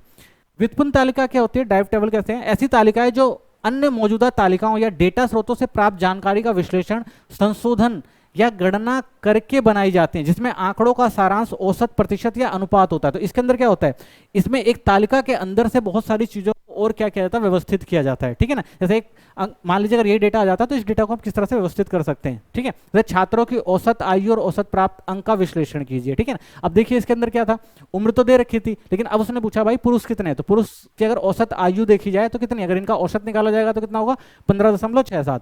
ऐसे औसत प्राप्तांक अगर इनका सबका औसत निकाला जाएगा तो कितना होगा, यानी इस डेटा में से, यानी हम ओरिजिनल जो डेटा होता है उसमें से क्या करते हैं, व्युत्पन्न तालिका बनाते हैं, ठीक है ना। तो इस तरह से हम औसत आयु और औसत प्राप्तांक जो होते हैं वो बना सकते हैं, ठीक है।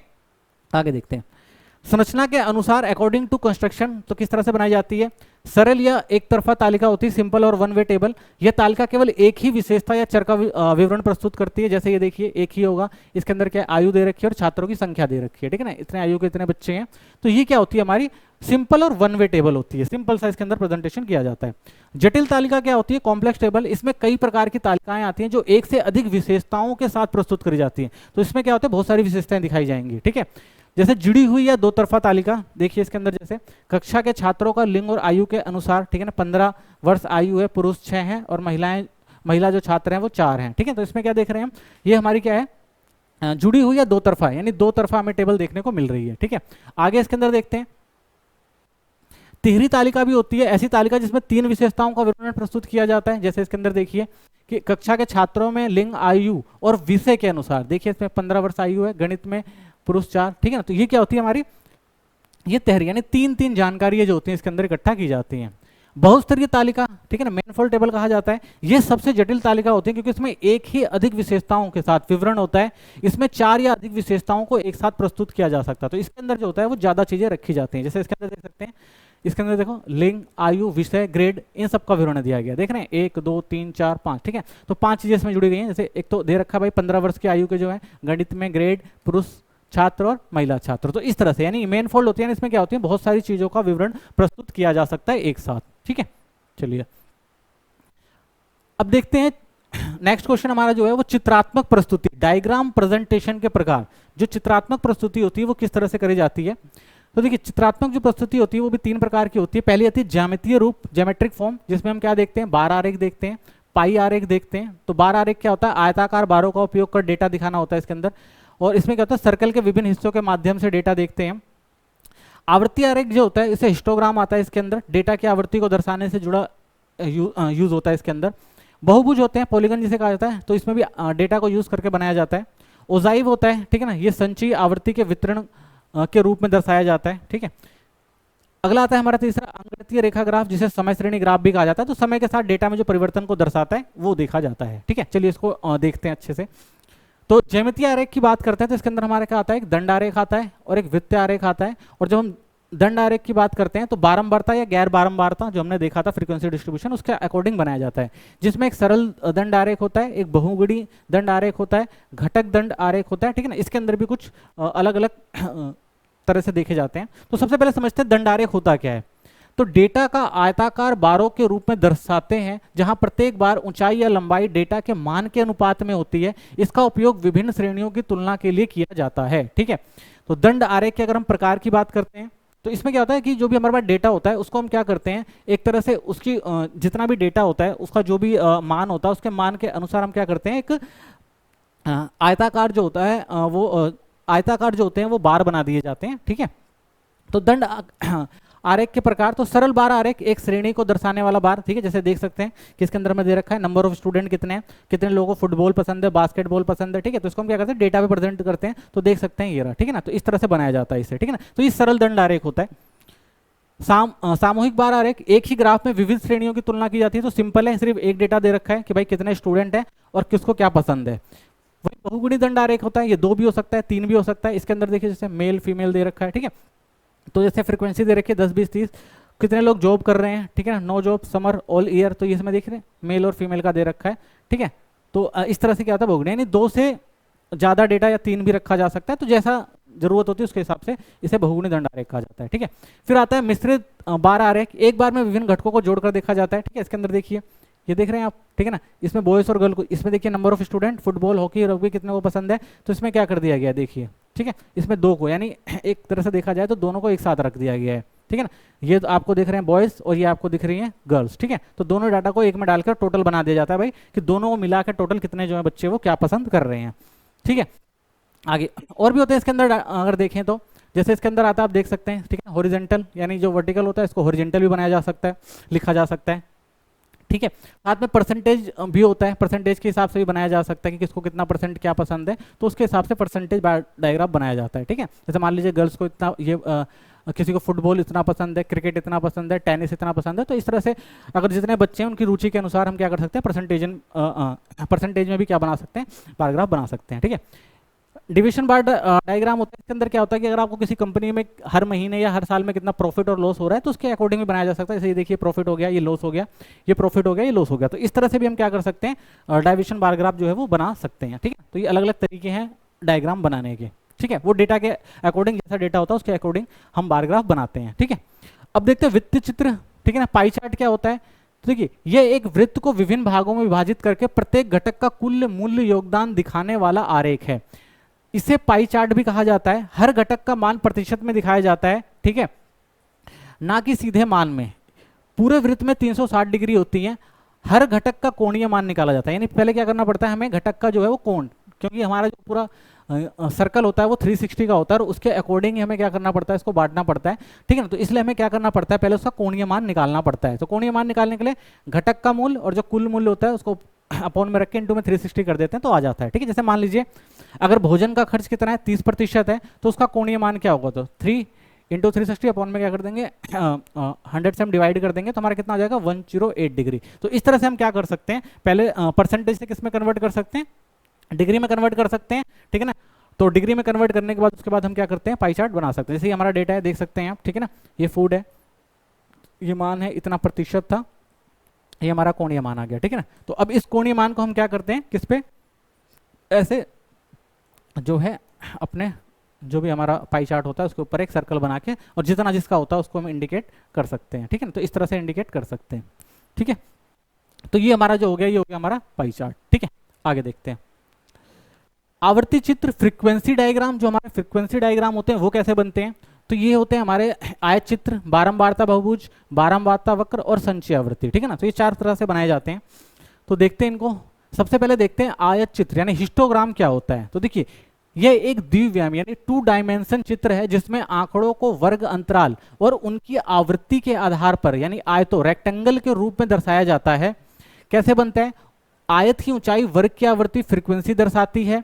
ठीक है, चौड़ाई आयत का आधार वर्ग अंतराल क्लास इंटरवल को दर्शाता है। ठीक है ना, 2 तरह से बनाया जाता है, एक्स एक्सिस और वाई एक्सिस पे बनता है हमारा। ठीक है ना, मध्य बिंदु सतत वर्ग, यदि वर्ग अंतराल क्लास इंटरवल असतत है तो उन्हें पहले क्या किया था, सतत बनाया जाता है। ठीक है, जैसे हमने देखा था ना, क्लास इंटरवल जो था हमारा उसको क्या किया जाता है, सतत किया जाता है। ठीक है ना, यानी कि अगर जैसे हमने सतत और असतत बताया था कि जो पॉइंट में होते हैं और जिनका मान पॉइंट में निकाला जा सकता है, जिनका नहीं निकाला जा सकता है, तो उनको क्या करना पड़ता है, पहले कन्वर्ट करना पड़ता है। रिक्तता नहीं होती, आयत चित्र हिस्टोग्राम में आयतों के बीच कोई खाली जगह नहीं होती। ठीक है ना, जैसे बार ग्राफ हमने देखा था, बार ग्राफ में जगह खाली होती है, इसमें कोई जगह खाली नहीं होती। आयत की चौड़ाई आयत की ऊंचाई के साथ इसकी चौड़ाई भी महत्वपूर्ण होती है जो वर्ग अंतराल दर्शाती है। ठीक है, तो इसकी लंबाई और चौड़ाई जो होती है उसके वर्ग अंतराल को दर्शाती है। ठीक है, तो इसको हम देख सकते हैं, ये देखिए ये रहा हमारा आयत चित्र हिस्टोग्राम। ठीक है ना, सतत वर्ग अंतराल है इसके अंदर, देखिए। ठीक है, तो ये हमारा जो दे रखा है फ्रीक्वेंसी दे रखी है और ये हमारा क्लास इंटरवल दे रखा है। ठीक है ना, तो इस तरह से जो हमारा हिस्टोग्राम जो है वो बनाया जाता है। ठीक है, ये रहा। नेक्स्ट देखते हैं आवर्ती बहुभुज। आवर्ती बहुभुज एक ऐसा चित्र है जिसमें डेटा की आवृत्तियों को रेखाओं के माध्यम से जोड़ा जाता है। यह एक तरह का वक्र है जो आयत चित्र हिस्टोग्राम का विकल्प होता है और इसे उसी से बनाया जा सकता है। ठीक है, तो ये जो हमारा आवर्ती बहुभुज होता है वो भी किससे बनाया जाता है, वो हिस्टोग्राम पर ही बनाया जाता है। सबसे पहले वर्ग अंतराल क्लास इंटरवल के मध्य बिंदु मिड पॉइंट की गणना की जाती है, फिर आयत चित्र के शीर्ष के माध्यम से बिंदुओं को सरल रेखाओं से जोड़ा जाता है।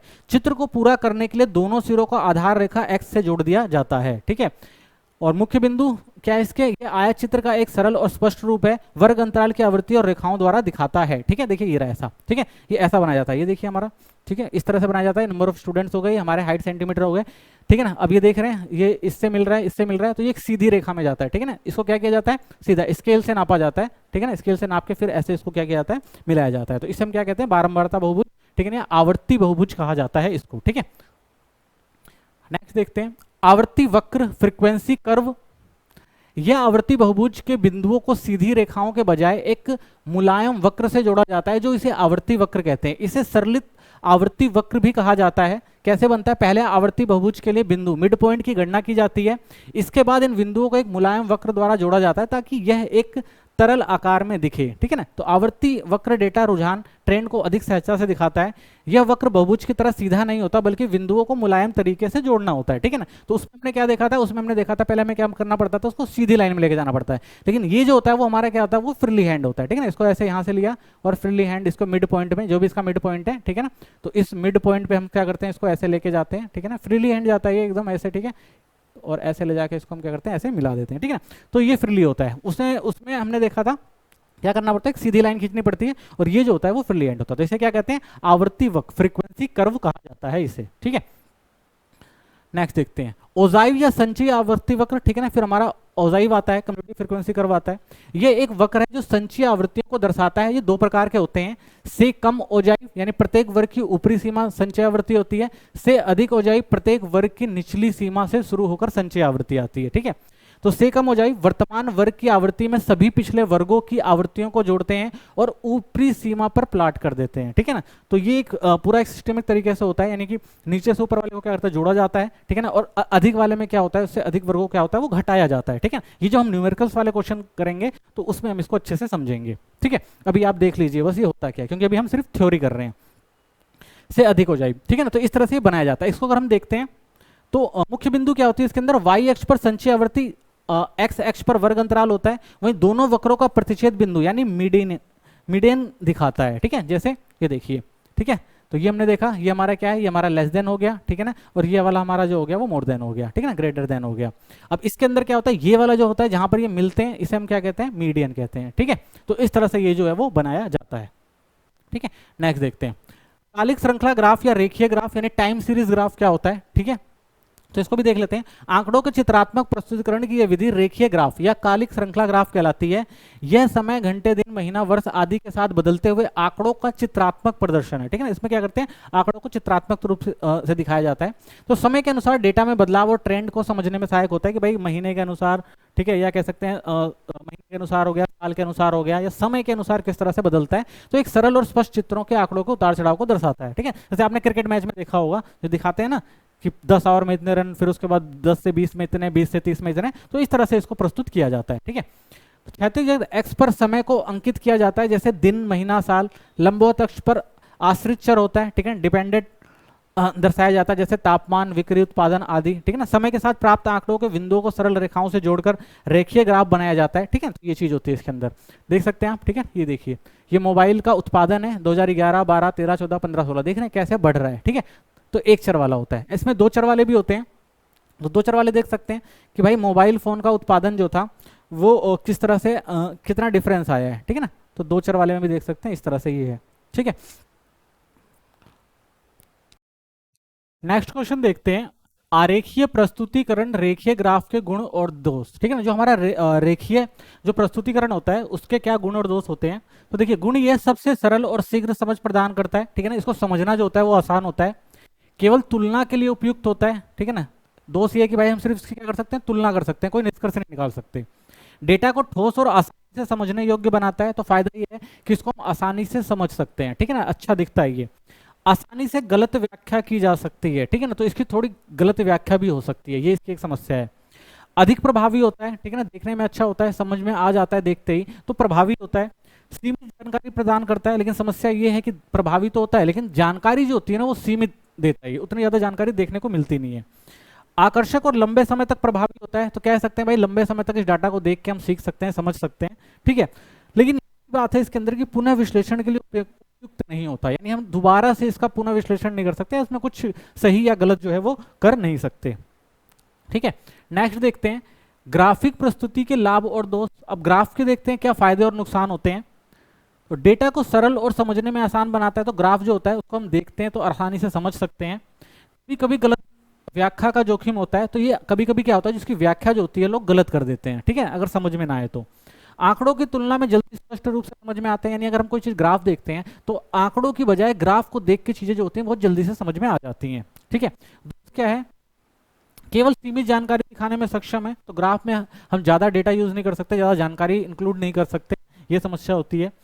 आंकड़ों में पैटर्न और रुझान आसानी से दिख जाता है, इसमें यह फायदा होता है कि इसके जो इसमें जो पैटर्न होता है और जो रुझान होता है वो हम आसानी से इसको समझ सकते हैं। आंकड़ों को विश्लेषण मुश्किल है, यानी अगर हमें कुछ चीज़ें ठीक करनी हो, कुछ विश्लेषण करना हो, कुछ निष्कर्ष निकालना हो उसका, तो उसमें क्या आती है, समस्याएं आती हैं।